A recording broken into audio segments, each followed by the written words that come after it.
What's going on, everyone? I'm just a typical, average American, here today to react and learn about some Canadian Heritage Minutes, which is this huge collection of 1-minute long videos that teach you about all these important moments and people throughout all of Canadian history. And today, I'm excited to continue my journey watching all of the Heritage Minutes. So we have 3 more Heritage Minutes that I want to watch here today, starting with Osborn of Hong Kong.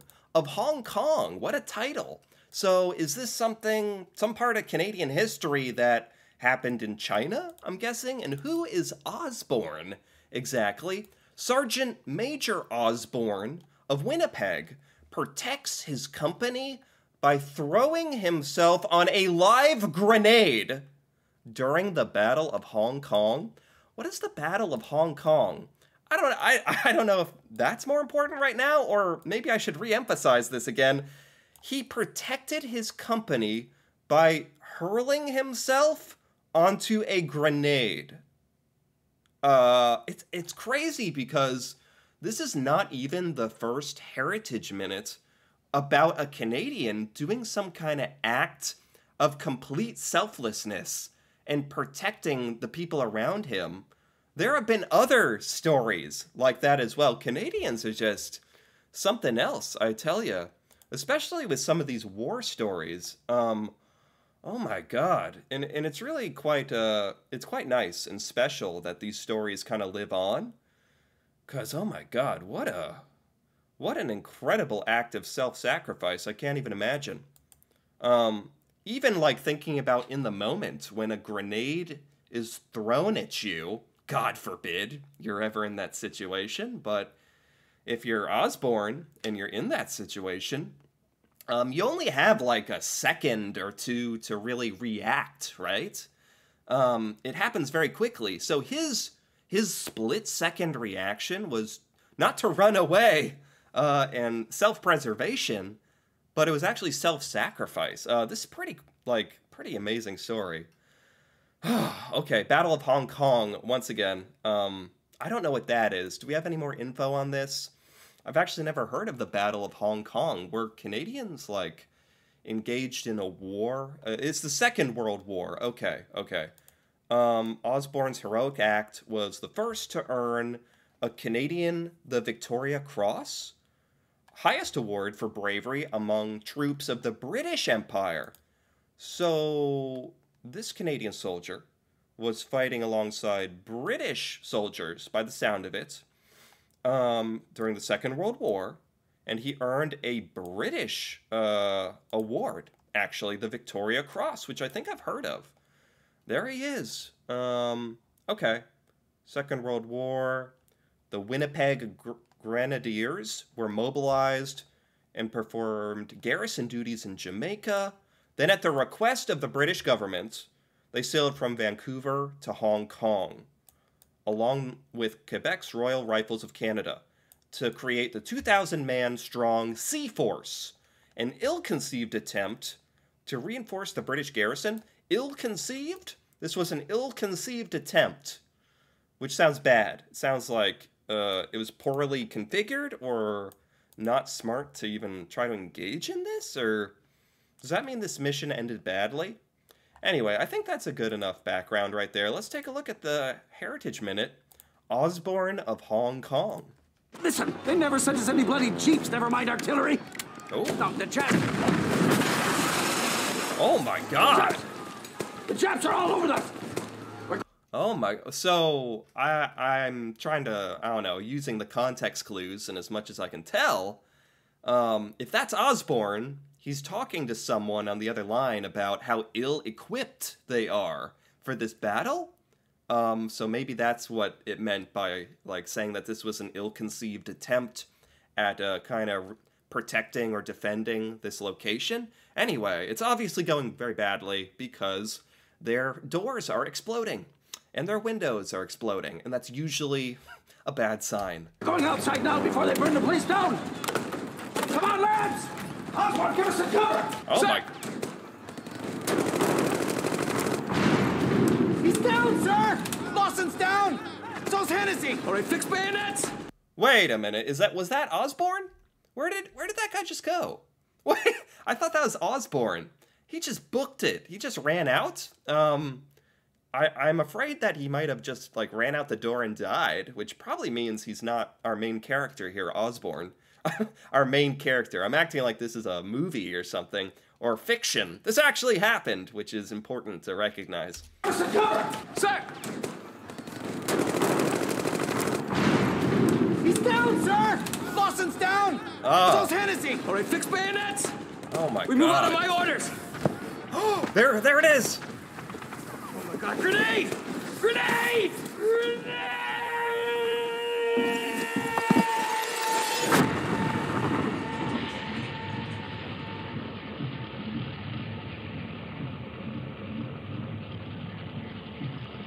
Our troops in Hong Kong. Oh my god, that was extremely dramatic. I mean, dramatic in the sense that they actually went ahead and, like, showed a dramatic recreation of what happened. Let's analyze this for a second. Oh my god. So, by the aftermath, it actually looks like he succeeded, which is absolutely astounding. He jumped on this grenade. I mean, let's just take a step back and acknowledge that one more time. He jumped on the grenade. Maybe, you know, partly realizing there was nowhere for him to go, partly realizing he could, you know, actually have a chance of defending the rest of his unit. Either way you cut it. Being an individual that, like, is even capable of jumping on a grenade to save the people around them, that's a special, like, that's a special person. That's an understatement. That is a miraculous person. Truly, because every core of your being is fighting to survive. So it's honestly, this is an amazing story. He jumped on it with his helmet. That was a good idea, by the way. Really quick thinking.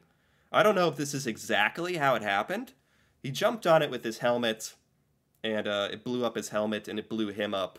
The rest of his men actually seem okay.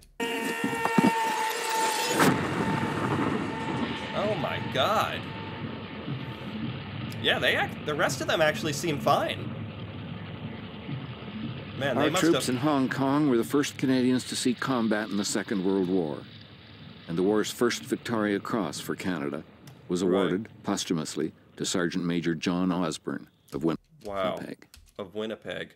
Absolutely deserved this award. First in Canadian history. That's special too. I mean, his men must not have even believed it. We don't really get a conclusion to what happened at this battle. And I don't think we're gonna be able to figure that out right now, but that's okay. We're kind of just emphasizing Osborn. Osborn of Hong Kong. Wow. That is a really intense story. Let's keep going here. Wow, what's going to follow that up? Edmonton grads. The grads challenged the self-proclaimed world champions, the Cleveland favorite Nits, to a 2-game tournament in 1923. What is all this? So, the grads. This sounds like it's the name of a team, a sports team. The grads challenge the self-proclaimed world champions. What does that mean? Was there no, like, world championship? These are just the self-proclaimed? Like, we are the world champions. Well, you gotta, like, win a world championship to have that, right? You can't just proclaim yourself world champions. Maybe that's what the Edmonton grads thought, too. So they challenged the Nits, the Cleveland Nits, so an American team. Oh, you know I really enjoy when something American pops up in these Heritage Minutes. Oh, this'll be good. Oh, it was the Cleveland Nits, so an American team claiming themselves the world champions, even if they're not. That's funny. That's very appropriate. So they challenged them to a two-game tournament. They said, put your money where your mouth is, you Americans. What are they playing, though? What game are they playing? Could this be hockey? That's the first thing I think of when I think of Canadian sports. This is 1923. Anything else here? This is basketball. This is the Edmonton Grads Women's Championship basketball team. Okay. They won 95% of their matches. That sounds like they're the world champions. The Grads were the national and world champions. That's funny that it says the Cleveland Knights or whoever proclaimed themselves world champions. That's funny. I can't wait to see this. So is that what this Heritage Minute is about? This 2-game series to become world champions, basically? Okay. Oh, wow. It's packed to the rafters in the Edmonton arena. Everyone is feeling the pressure on the Grads as they await the American champs. The American champs. Maybe they were the champs. I don't know. So I don't know how this worked. Did the Edmonton Grads just get to, like, put out a challenge? And bam, we got a cool tournament going on? This is a newer Heritage Minute. You can tell, by the way, this is shot in a much more modern kind of way, huh? This is basketball. That's interesting, too, because I never think about Canadian basketball. But it actually got its own Heritage Minute, so this must be very important. Here's the Cleveland favorite Knights now, and boy, do they look impressive. Look at their uniforms. I bet you could sure run in smart shirts like those. Not that. Look, world champs, my eye. Grads. Oh, this is getting good. Oh, this is like the most Canadian smack talk as well. Very polite smack talk. What'd she say? My eye? World champs, my eye. Oh, very polite. They actually, like, printed world champs on their shorts. Wow, this American team. That's something else. That's confidence. Although I still don't understand. Are they the world champs at this point or not? I'm a little confused. Look, world champs, my eye. Grads. Oh, we don't boy. play for glory. We play the game for the game's sake. So tonight, you're going to earn that title. I don't know. I think, like, tonight they're also playing for a chance to teach the Americans a little lesson in basketball and humility. Playing your game. Teamwork. Passing. Let's show them what it means to play the Grads. Okay, the Grads. There they go.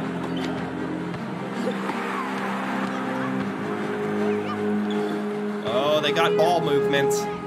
They got shots. They got the movement.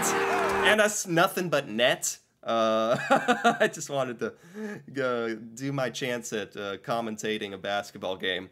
Great movement, great footwork, passing, and nothing but net at the end.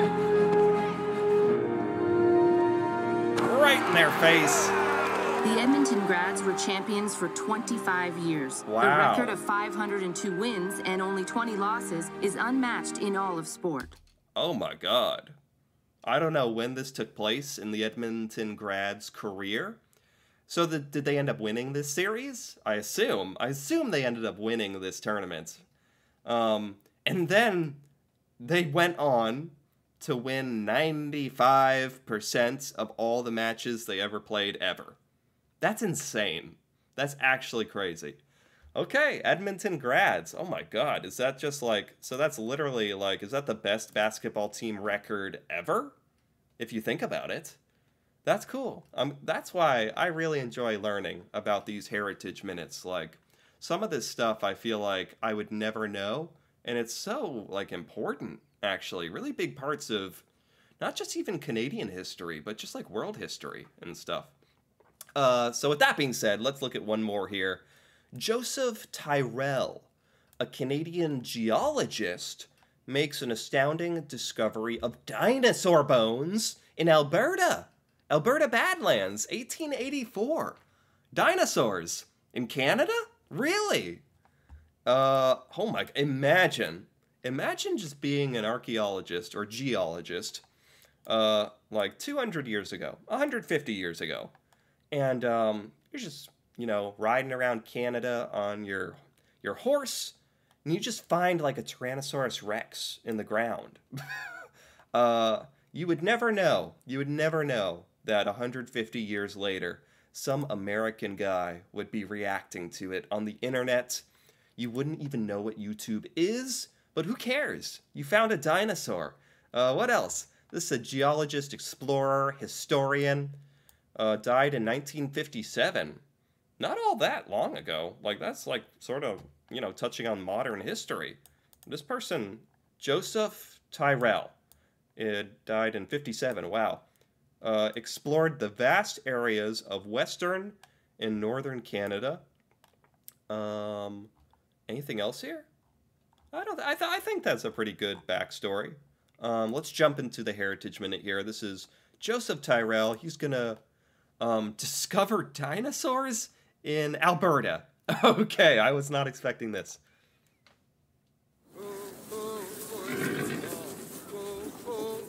Wow. Geological Survey of Canada, Alberta. So was his purpose to, like, be surveying the land? Was he looking for dinosaur bones? Or was it an accident? Oh, wow. Joe Tyrrell was working the Geological Survey. Minerals or fossils. Okay. He never dreamed what he was about to find. Oh, he was just looking for, like, fossils, maybe some nice rocks, some minerals. He had no freaking clue what he was gonna find. Oh, that's cool. Oh. Oh, this must have been so insane for him. What's he gonna find, though? How does one stumble across a dinosaur? He's just brushing stuff off the ground. Oh. Blackfoot called them the grandfather of the buffalo. It would prove to be one of the richest dinosaur deposits in the world. What? You're the guy who stumbled upon one of the richest dinosaur deposits in the world, on the planet. Yeah, there's just like spikes sticking out of the ground. What did they say? This an ancestor to the buffalo? It would. God, look at those spikes. What the heck did buffaloes look like? Back in the day, they had spikes or something. Proved to be one of the richest dinosaur deposits in the world. Wow. He is like, what the heck? Look at his face. He's like, what is going on right now? I was just here to find some minerals, some stalagmites, and I am finding dinosaur spikes. That is awesome. Okay, that's it, huh? That was a fun little one. Joseph Tyrrell. I had no idea, like, there was anything with dinosaurs or discovering that in Canada. I had no idea. That's a really fun one, actually. And with that, you know, there we have it. There's 3 more Canadian Heritage Minutes. These were really fun. Are really, really, really different as well. A story of self-sacrifice. A story of kicking Americans' butts in basketball. A story of finding dinosaur bones. You don't have any, you know, you have no clue what you're going to learn with these Heritage Minutes, and that's one of the reasons I really, really enjoy these stories, actually. Anyway, if you enjoyed this as well, feel free to give this video a like, or leave a comment with your thoughts on any of these Heritage Minutes here today. That'd be very fun to hear about, and if you're interested in more videos like this, me reacting to Canada and Canadian culture and learning things about Canada for the first time that I've never seen before, feel free to subscribe for more. And until then, thanks for watching, and see you next time.